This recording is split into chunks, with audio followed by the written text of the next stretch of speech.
तो 9th episode की शुरुआत होती है जिसमें हम राणा और नैना को साथ देखते हैं जो कि अपनी पूरी की पूरी फैमिली के साथ होटल जा रहा था क्योंकि उसे डर है कि सूर्य उसके घर पे अटैक ना कर दे। और वो नैना को बताता है कि प्रिंस को जिस पर्सन ने आखिरी बार देखा वो कोई और नहीं हमारा बेटा एनी है, इसलिए अगली सुबह यहाँ पर रिपोर्टरों की भीड़ लग जाएगी, इसलिए इस वक्त घर हमारे लिए सेफ नहीं है। जिसके बाद वो लोग होटल पहुंच जाते हैं। पहुंचते ही राणा के पास तेज का कॉल आता है। तेज यहाँ पर राणा से कहता है उसे तुरंत ही स्टूडियो आना पड़ेगा क्योंकि बहुत ही अर्जेंट काम है। तब राणा तुरंत ही तेज के स्टूडियो पहुंचता है, जहाँ पे पहुंचने के बाद हमें मालूम पड़ता है दरअसल जफा घायल इसलिए है क्योंकि उसने महाराज के ऊपर गोली चलाई थी। महाराज की कार का एक्सीडेंट हो गया था जिसके कारण वो घायल हो गया था, साथ ही जफा ने उसे गोली भी मार दी थी। यहाँ पे राणा जब महाराज को देखता है तो वो बहुत ज्यादा खुश होता है। महाराज को काफी ज्यादा ब्लीडिंग भी हो रही थी। ऐना भी यहीं पर थी जो कि उसका ब्लड रोक रही थी, लेकिन उसकी कंडीशन काफी ज्यादा बिगड़ रही थी। जो जफा ने किया वो उसके लिए जफा काफी घबरा रहा था क्योंकि वो जेल नहीं जाना चाहता है। राणा यहाँ पे जफा से वादा करता है कि वो उसे जेल नहीं जाने देगा और यहाँ पर ऐना उन सभी से कहती है कि उसकी ब्लीडिंग बिल्कुल भी नहीं रुक रही है, अगर इसी तरह खून बहता रहा तो उसकी जान चली जाएगी, इसलिए हमें इसे तुरंत ही हॉस्पिटल ले जाना होगा। वो हॉस्पिटल में कॉल भी करने लगती है और एम्बुलेंस को भी बुलाना शुरू कर देती है, लेकिन तभी यहाँ पर तेज ऐना को रोकता है और वो उससे कहता है कि एक एक्सीडेंट केस है और अगर हम इसे हॉस्पिटल लेकर गए तो जफा फंस सकता है,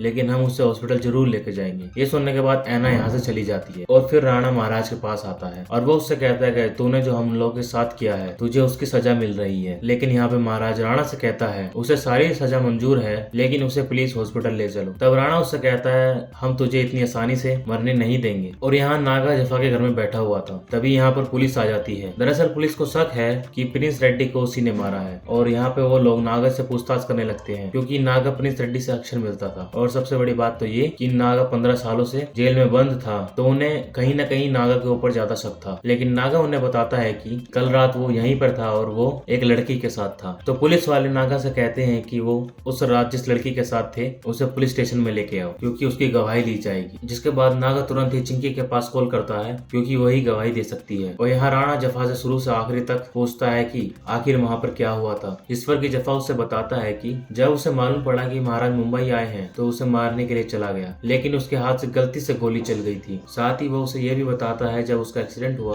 तो महाराज को एक गाड़ी में डाला और उसको अपने साथ ले आया। उसके साथ उसका ड्राइवर भी था, लेकिन उस ड्राइवर ने उसे नहीं देखा था और उसने उसे वहीं पर पटक दिया था। लेकिन जब उसे मालूम पड़ता है कि उसकी बाइक वहीं पर रह गई है तो यहाँ पे जफा पूरी तरीके से घबरा जाता है। अब उसे लगने लगता है कि उसका जेल जाना बिल्कुल तय है। तभी राणा यहाँ पे लारा के पास कॉल करता है और उसे ये सारी सिचुएशन बता देता है। लारा भी तुरंत निकल पड़ती है छानबीन करने के लिए। वहाँ पर जाके सबसे पहले वो सीसीटीवी फुटेज को देखती है, लेकिन यहाँ जफा की ना तो बाइक थी, किसी को इस एक्सीडेंट के बारे में पता, जिसपे कि राणा तेज को बताता है खुशखबरी है किसी को भी जफा के इस एक्सीडेंट के बारे में नहीं पता। लेकिन तेज यहाँ पर राणा से कहता है उन्हें महाराज को हॉस्पिटल ले जाना चाहिए वरना हमें पाप लगेगा अगर ये मर जाएगा तो। यहाँ पे होटल में राणा की फैमिली के पास श्रेणी आ चुका था क्योंकि राणा ने श्रेणी से कह दिया था कि उसे मेरे फैमिली के साथ रहना होगा। यहाँ पे नैना को कुछ भी समझ नहीं आ रहा था आखिर राणा को ऐसा क्या इम्पोर्टेंट काम आ गया कि सभी लोग उसे आधी अधूरी बातें बता रहे हैं। यहाँ पे तेज बार बार राणा से कहे जा रहा था कि हमें महाराज को हॉस्पिटल लेके जाना चाहिए वरना हमें पाप लगेगा, लेकिन राणा उससे कहता है कि जफा के साथ उसने जो भी किया बहुत गलत किया और उसको उसकी सजा मिल रही है। लेकिन तभी यहाँ हम देखते हैं महाराज यहाँ से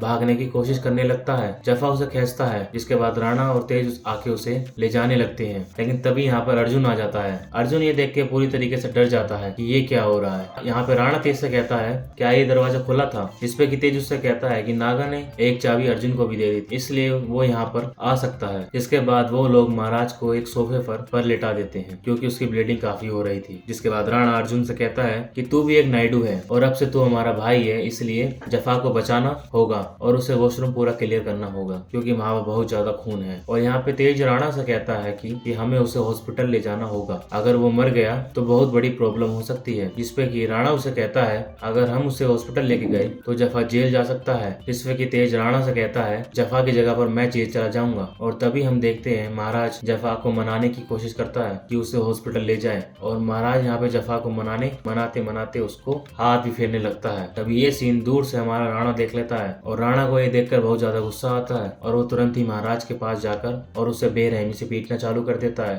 यहाँ दूसरी तरफ नागा के पास चिंकी आ जाती है और चिंकी को नागा सारी बातें बता देता है आखिर क्या मामला चल रहा है। और यहाँ नैना श्रेणी से कहती है कि उसे होटल से बाहर जाना है, लेकिन श्रेणी उसे बाहर नहीं जाने देता। तो नैना तुरंत ही चिंकी राणा के पास कॉल करती है। राणा जो कि तेज के स्टूडियो में था, दोनों बात कर ही रहे थे कि तभी यहाँ पर जफा आ जाता है। जफा यहाँ पे राणा से कहता है कि महाराज को फिर से ब्लीडिंग शुरू हो चुकी है और ये सारी बातें नैना सुन लेती है। वो तुरंत ही समझ जाती है कि वो लोग तेज के स्टूडियो में है। वो यहाँ से बाहर जाने की कोशिश करती है लेकिन श्रेणी उसे नहीं जाने देता। लेकिन आखिरकार नैना यहाँ से चली जाती है। जब वो महाराज तेज को समझा रहा होता है कि अब वो पूरी तरीके से बदल गया है, अगर वो यहाँ पर मारा जाता है तो उन्हें भी मालूम है कि उनके साथ कितना बुरा होगा। वो लोग खुद को कभी भी माफ नहीं कर पाएंगे और उन्हें बहुत ज्यादा पाप भी लगेगा। यहाँ वो तेज को हाथ जोड़ कहता है कि वो किसी को भी कुछ नहीं बताएगा, प्लीज एम्बुलेंस को कॉल लगा दो। यहाँ पे नागा चिंकी को लेकर पुलिस स्टेशन पहुंच चुका था। चिंकी यहाँ पर पुलिस वालों को सब कुछ बताती है कि कल रात वो नागा के साथ थी। यहाँ राणा और जफा जब आपस में बात कर ही रहे होते हैं कि तभी दरवाजे पे कोई आता है। वो लोग डर जाते हैं और वो जब लोग दरवाजे पे जाते हैं तो उन्हें मालूम पड़ता है कि दरवाजे पे तो नैना है। नैना यहाँ पर महाराज की बातें सुनती है तो तुरंत ही यहाँ पर आती है और उसे मालूम पड़ता है कि ये वही महाराज है जिसने जफा का रेप किया था। जिसके बाद वो राणा के पास जाती है और वो उससे कहती है कि वो उसके साथ है और रात को डिनर पे मिलते हैं। ये बात कर ही रहे होते हैं तभी अचानक से एम्बुलेंस आ जाती है। ये लोग पूरी तरीके से डर जाते हैं क्योंकि उन्हें समझ नहीं आ रहा था आखिर एम्बुलेंस को किसने बुलाया, जिसमें कि उन्हें मालूम चलता है कि एम्बुलेंस को तेज ने कॉल किया है। तो राणा यहाँ पे तेज को समझाता है कि अगर महाराज को उन लोगों ने हॉस्पिटल लेकर गए तो हमारा जफा जरूर जेल जाएगा। लेकिन यहाँ पर राणा तेज को ये भी समझाता है कि वो उससे वादा करता है कि वो अपने पहचान वाले क्लिनिक महाराज को लेकर जाएगा, कि उसकी जान को जरूर बचाएगा। थोड़ी देर के बाद एम्बुलेंस वाले लोग अंदर आ जाते हैं, जिसके बाद ये लोग महाराज का मुंह बंद कर देते हैं और तेज उन्हें समझाने की कोशिश करता है कि गलती से कॉल लग गया था। नैना भी यहाँ पर आ चुकी थी और उन्हें समझाती है कि वो प्रैक्टिस कर रहे थे लेकिन अचानक ही वो गिर गई थी, जिससे कि वो उठ नहीं रही थी और तेज को ऐसा लगा कि प्रॉब्लम हो गई है, इसलिए उसने एम्बुलेंस को कॉल कर दिया। यहाँ पे वो एम्बुलेंस वालों को पैसा भी देते हैं। इसके बाद वो यहाँ से चले जाते हैं। पर यहाँ पर महाराज समझ चुका था कि राणा उसे ऐसे नहीं जाने देगा, कि वह उन लोगों से कहता है कि राणा हॉस्पिटल नहीं जाने देगा, वो उसे यहाँ पर मार कर ही रहेगा। महाराज उनसे कहता है जो उसने राणा के साथ किया वो उसके बदले में उसे मार कर ही रहेगा। लेकिन इन लोगों को समझ नहीं आ रहा होता है आखिर महाराज कहना क्या चाहता है। तब इन्हें मालूम पड़ता है कि महाराज ने जो जफा के साथ किया था अब वही उसने राणा के साथ भी किया था। साथ ही महाराज यहाँ पर उनसे ये भी कहता है कि उसने राणा से सच्चा प्यार किया था। और ये सुनने के बाद तो राणा का पूरी तरीके से दिमाग खराब हो जाता है और वो महाराज को शूट कर देता है, जिससे कि महाराज यहीं पर मारा जाता है। जिसके बाद ये लोग महाराज की बॉडी को लेकर ठिकाने लगाने के लिए ले जाते हैं। यहाँ दूसरी तरफ राणा और नैना अपने घर आ रहे होते हैं तो राणा यहाँ पे बीच रास्ते में बहुत रोता है। और इसी के साथ होता है एपिसोड 9 भी खत्म। जिसको एपिसोड पसंद आया हो भाई वो वीडियो को लाइक करो, चैनल को सब्सक्राइब करो। मैं मिलता हूँ आपको अगले वीडियो में।